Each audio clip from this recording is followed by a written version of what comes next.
Édition spéciale avec le coup de griffe ou le coup de cœur de l'un de nos éditorialistes, l'écrivain et entrepreneur Alexandre Malafaille. Et ce soir à mes côtés. Bonsoir Alexandre. Bonsoir Julien. Alors, coup de cœur ou coup de blues à 45 minutes de l'intervention du chef de l'État, cher Alexandre? J'avais envie de faire un coup de cœur parce que je pense que comme beaucoup de Français, j'attendais quelque chose du président de la République et puis quelque chose qui sonne un peu de l'espoir. Mais vu ce que j'entends depuis maintenant un petit moment, je trouve que c'est plutôt une sorte de coup de blues qui se dessine.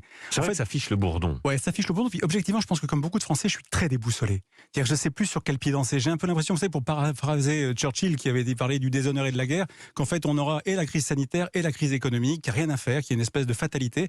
Et ça, c'est très compliqué de se repérer dans ce monde-là. Mon horizon, comme pour beaucoup de gens, c'est demain et pas plus tard. Ouais, et c'est vrai qu'on a beaucoup débattu ensemble dans le Club des idées. On est parfois optimiste, on est parfois pessimiste, on ne sait plus sur quel pied danser. C'est la perspective du couvre-feu qui, vous inquiète? Alors elle m'inquiète évidemment parce que c'est qui sera concerné, pour combien de temps, jusqu'à quand, jusqu'à Noël, quelle ville, quel horaire, etc. Les conséquences sont phénoménales. J'entendais ce que vous disiez tout à l'heure, effectivement, les taxis, les restaurateurs, l'événementiel. Enfin, voilà. Mais là encore, est-ce que ça va marcher? Et puis je pense à l'impact psychologique. Je vois autour de moi, les gens sont fatigués, lassés. Les gens font semblant de bosser, mais en fait, au bout du compte, ils ressentent un espèce de vide, de vacuité. Et en plus, ce confinement partiel, qu'est-ce qu'il va avoir comme effet? Il va nous renvoyer chez nous encore un peu plus. On va se replier sur soi. Ça, c'est compliqué à gérer. Vous en pensez quoi, vous, de ce couvre-feu? Je suis partagé. Comme tout un chacun, je vois ce qui se passe, on voit les chiffres, mais j'aimerais bien qu'il y ait un peu de vérité sanitaire. Ce soir, j'aimerais qu'on ait un peu la vérité. Est-ce que c'est si grave que ça, quoi? Quel est l'enjeu? Est-ce que l'hôpital n'est pas assez préparé? Est-ce que si on avait mieux réparé l'hôpital depuis 6 mois, on pourrait peut-être mieux assumer cette crise? Voilà une des questions que je me pose. Il y a un problème de sincérité derrière tout ça qui complique aussi un peu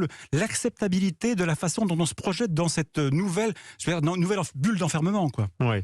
Il y a un besoin de visibilité, il y a un besoin de cohérence et puis un besoin de long terme pour voir comment nous allons in fine sortir de cette crise. Il y a un vrai problème d'espoir, c'est clair, on ne voit pas comment on va en sortir pour l'instant, mais en plus à court moyen terme, il faut se mettre à la place de tous les gens qui sont dans le secteur économique. Je ne parle même pas des hôteliers, des cafetiers, pour qui les restaurateurs, ça va être une catastrophe incroyable. Mais moi, dans mes affaires, je n'ai plus aucune capacité à me projeter.